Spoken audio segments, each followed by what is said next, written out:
دي كانت بالنسبه لي مفاجاه. يعني الاعلانات كان معظمها في الفتره الاخيره في الاسبوع الاخير كلها الشركات والحاجات طبعا بدون ذكر اسماء بتهني المملكه، فان الاعلان بتاع الماتش يدخل في التوقيت ده فده بيعكس لك قد ايه ان المملكه او هيئه الترفيه مهتمه جدا بالمباراه. وطبعا المباراه تستحق الاهتمام. بتتكلم على اكبر ناديين في الوطن العربي، بتتكلم على اكبر ناديين في افريقيا.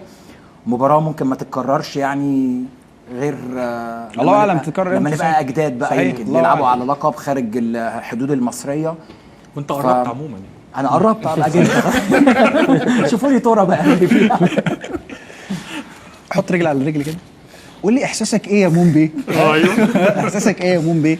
ماتش نهائي الكاس اللي فات انت قاعد معاك مورينيو، المره دي هيبقى موجود معاك في الاستوديو التحليلي باتريك فييرا ونجم كبير زي كاكا. طبعا الاول انا اصلا مبسوط قوي قوي ان الماتش هيتلعب في كينجدم ارينا، لان من اول ما اتفتح كينجدم ارينا ومن اول ما ابتدينا نروح الماتشات هناك وانا نفسي ماتش الاهلي والزمالك لما يجي هنا. اشمعنى بقى؟ عشان الاستاد مغلق، فالسراوندنج سيستم الصوت مرعب والله العظيم. يعني فكره ان الجمهور يعمل دوشه بتلاقيها بترج الملعب، فشكلها حلو قوي.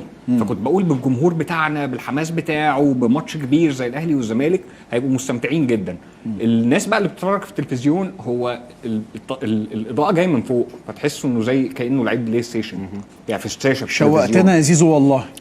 فالملعب فعلا معمول انترتينمنت، معمول ترفيه اكتر من اي حاجه تانية، فعشان كده الجو بتاعه هيبقى مختلف فهيبقى حلو يعني. فانا كنت مبسوط قوي بصراحه ان اولا الماتش هيروح هناك. صحيح. طبعا كاكا بقى فكره اكتساب الخبرات من الاسماء والنجوم، وانه عينهم يبقوا على الدوري المصري او عينهم على اللعيبه المصريين، ان هم يبقى ليهم تعليقات اصلا اوريدي على اللعيبه، دي حاجه بتشوفها ازاي من وجهه نظرك؟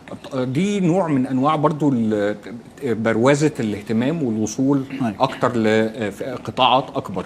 من ناحيه تانية النجوم دول طبعا كل نجم بيبقى بحجم خبراته، فالنجوم دول بحجم خبراتهم اللي شافوها في الملاعب بيبقى فكره كلامهم عن اللاعبين بتوعنا اضافه لاي لاعب، تحميس وتحفيز لاي لاعب. واعتقد ان هي المفترض كمان تدي حافز كبير للاعبين ان هم يقدموا اداء جيد.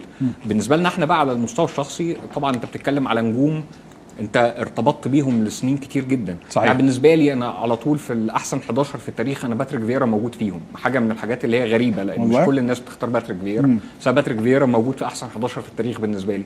كاكا انا راجل كنت بشجع ميلان وبشجع ريال مدريد فعلى عدلتك عشان برنس والله على عدلتي. والكره وهموت واساله على الكره بتاعت جابرييل هاينس طبعا وباتريس ايفرا. لازم تساله انت عارف مين اللي عمل لك الاسيست ولا لا، علشان انا ماشي اتمنظر بالسؤال ده في كل حته ان انت عارف عشان في الناس كلها مش واخده بالها مين اللي عمل الاسيست في الجول. انت مهدي ولا ايه؟ من المرات القليله اللي فيه جون ايكونيك ومهمه قوي زي دوت الاسيست بتاعته معموله من حارس المرمى، والكره يعني ما توحيش بده خالص، ان من ساعه لما ديدا لعب له الكوره ما حدش تاني لمس الكوره غيره. انت عارف بقى